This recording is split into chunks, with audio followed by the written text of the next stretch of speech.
How's it going, everybody? It's Ray with BudgetShooting.com. Out here today at the range shooting my 22. Just did a video on that. You can check it out. It's on my channel. It should be the last video that I uploaded. Anyway, out here today to test another gun that I just built, or modified at least. The lower and everything is from my old 10.5, which you can see in some of the videos of me comparing the different Form 1 cans and stuff like that. Curiosity got the better of me, and I got a good deal on a Zev upper, and so that snowballed into a whole build on this thing. Been wanting to try a few different things, but I didn't really want to take on a whole new build, so I decided to start accumulating some pieces every now and then, and then it basically turned into a full build. Basically the only thing that's the same on this is the grip and the lower parts kit and everything. I had been wanting to try the A5 buffer system, because everyone says it's smooth shooting and it works well with suppressors and it just works overall better than a regular carbine buffer setup. So I wanted to give that a try. So I got a kit from Revival Defense, forward controls, buffer tube, their castle nut. I've just got a mil-spec end plate on here, Magpul brace, and then it's the Voltor A5 H3 buffer with a Sprinco green spring. So all of that is new. Excited to give that a try because I've been wanting to try A5 forever. I just never dove into it.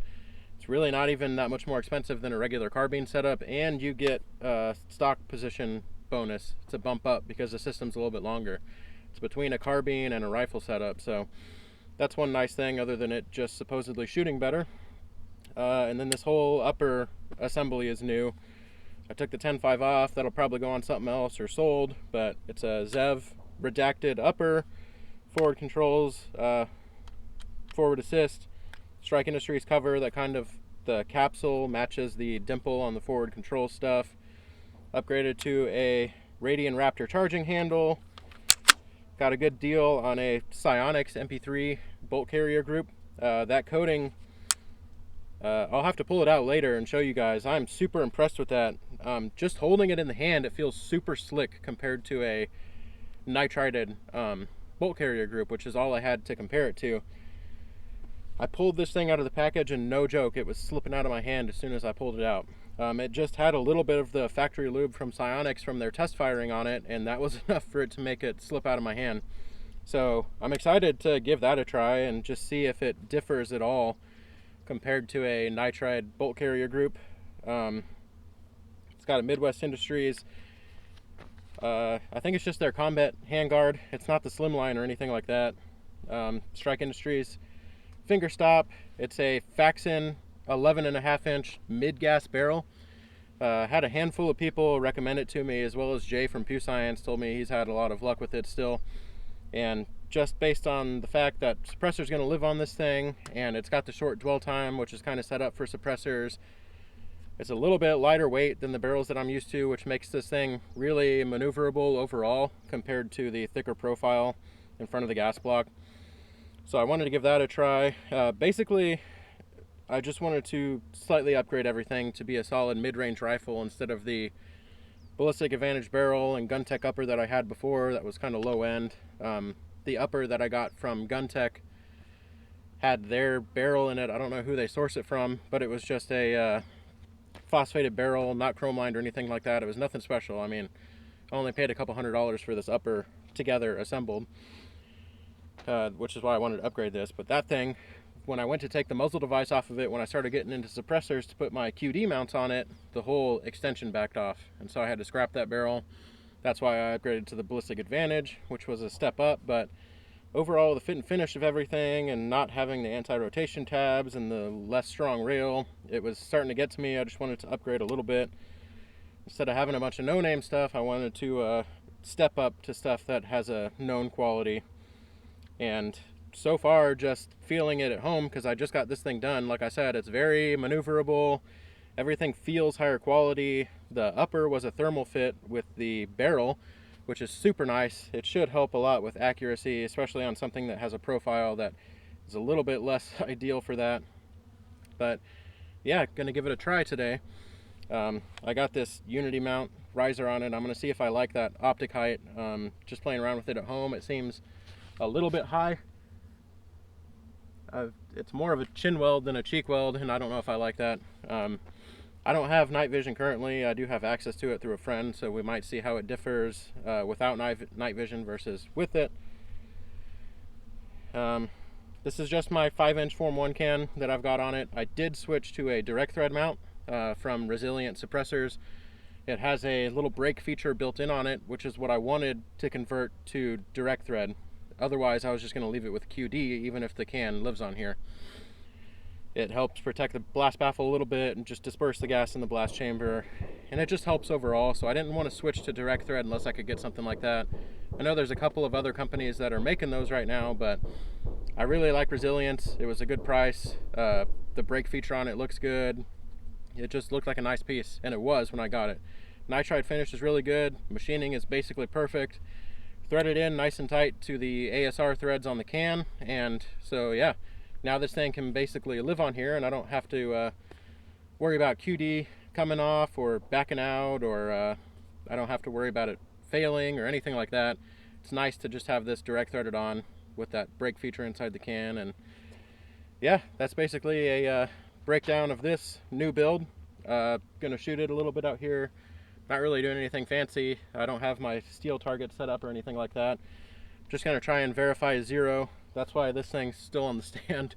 I'm not gonna be able to see the target from here with my naked eye, so gonna see about where it's at and then go from there. But yeah, I'm just gonna give it a good test fire today, see how it operates with that 11.5 mid non-adjustable gas block with the A5 system, because I don't know if I'm gonna have to drop in buffer weight or not, just due to the short dwell time.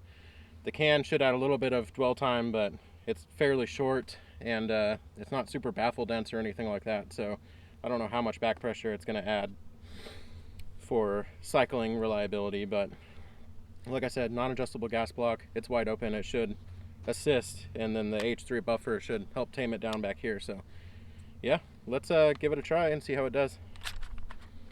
Oh man, this thing is H3, not used to it.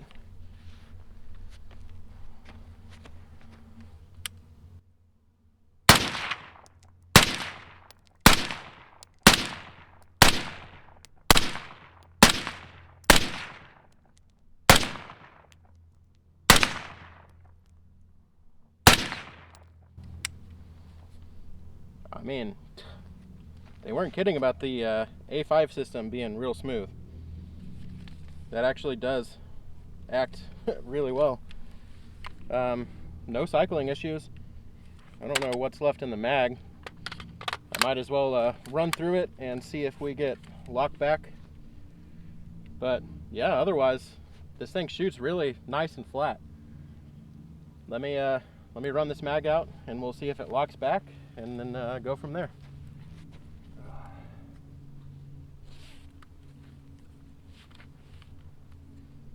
Still getting used to sling shooting as well.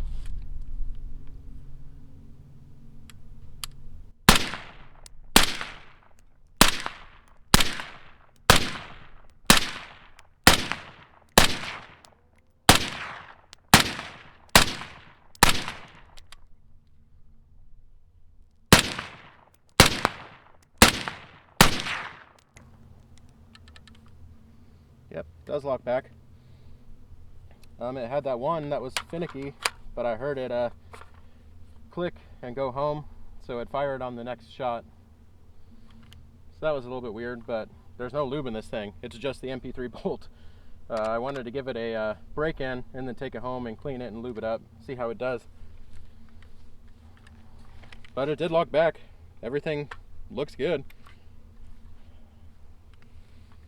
The gas block extends from the end of the handguard. I don't know if you can see it right there, barely, but that thing is warm around there for sure, and I'm an idiot and I just fucking grabbed it.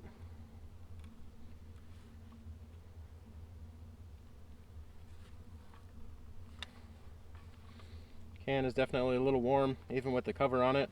So everything gets a little warm, but my hand is far back enough in normal shooting that I don't feel that gas block heat or anything like that. So not bad. Overall, I'm pretty happy with that upgrade. I'm gonna load up another mag, see if it makes it through it without any issues like that one that didn't want to go home. But yeah, we'll see how it does. Alright, I got 10 rounds loaded up. I'm just gonna dump them real fast and we'll see if it does it without hiccup. And then yeah, other than that, really liking this thing. Gonna have to keep breaking it in, take it out, shoot it. Have to come out with a couple of friends and see if we can run some drills or something like that and see how it really does with that. But just for now, shoots well. Yeah. let's see how it does now.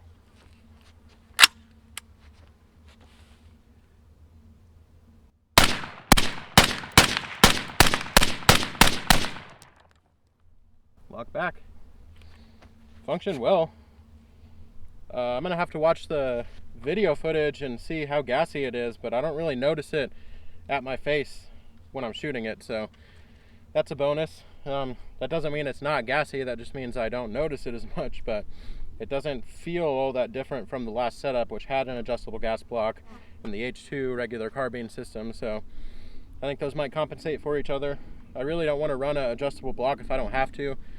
I know most of the issues some manufacturers had with carbon buildup in the gas blocks have been taken care of, and it's not really much of an issue anymore these days, but if I can avoid it, I'd like to. I just want this thing to be reliable so I can pick it up and use it whenever without having to mess with it.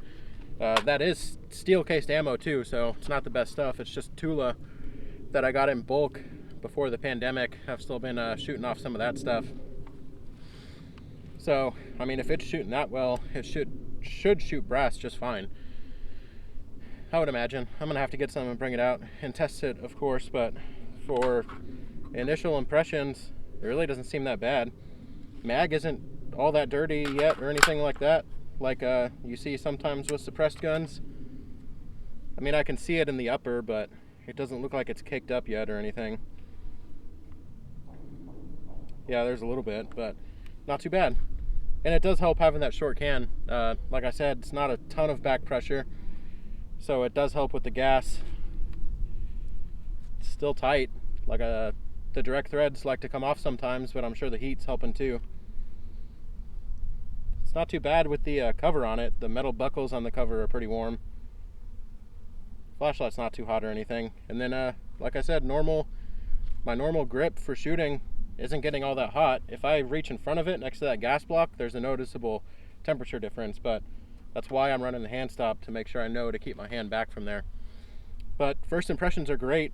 I'm gonna have to accuracy test this barrel. I know there's a couple of other videos on YouTube of people shooting them without the best accuracy, but honestly, if this thing is 1 or 2 MOA for a fighting rifle, then I'm gonna be fine with that. If it's worse than that, I'll have to address it then. But functionality wise, it seems like this thing is going to be great. Recoil impulse is awesome with this setup. We'll see how that Psionics bolt carrier does over time with suppressed shooting, and I'll have to clean it and get it lubed up and see how it does with some lube. But yeah, even right now, that little bit of soot just wiped off, which is another thing people say about those. So I'll have to see how that does as well moving forward. But that's about it for this thing. Just wanted to give it a good test, see if it cycles and locks back on an empty mag and everything, and it passes those with flying colors. So gonna try and do some more shooting content in the future, not just reviews like this. I really need to work on my shooting and not just building things at the bench at home, obviously. So I'm gonna take this thing out. I'm gonna do another video after this one. I'll post it in a couple weeks probably, of the new Canik that I got. It's not a new model, but it is a new to me pistol. I've had some reliability issues with my Polymer 80 Glock, so that thing's just going to be a suppressed toy. The Canik has been shooting real well so far, so I'm going to do a little mini review of that and shoot it a little bit out here. So that'll be coming up, along with some hopefully other content similar to that, just shooting, and going to try and do some drills, because that's what I really need to work on. After shooting this thing last week, or in the last video, I shot it earlier today, but it's last week's video. I definitely need to work on my precision rifle shooting again, get back into that. I've always been decent with carbines, but obviously I'm out of practice because I haven't been able to shoot much in the last 2 years. And then pistols I really need to work on, so that's why I got the Canik. It's a iron sight gun, it doesn't have an optics cut, and it has a decocker on top that I don't want to mess with, so that's going to be my intro back into pistol shooting with iron sights, so I can get proficient with that, and then maybe we'll step up into something different than my Polymer 80 that has an optics cut on it, and we'll just keep stepping up from there. But definitely going to be working on that in the upcoming weeks, and then I'll throw in some other videos of just stuff that I find interesting, or if I do any other builds or anything like that, I'll post them up, obviously. But that's just kind of a map of what I want to move to in the future. I really don't want to be just a review channel, so I'm going to branch out into a couple of different things and just post what I like. So if you like this type of content, or anything that has to do with shooting or Form 1 builds or anything like that, you can check out my other videos.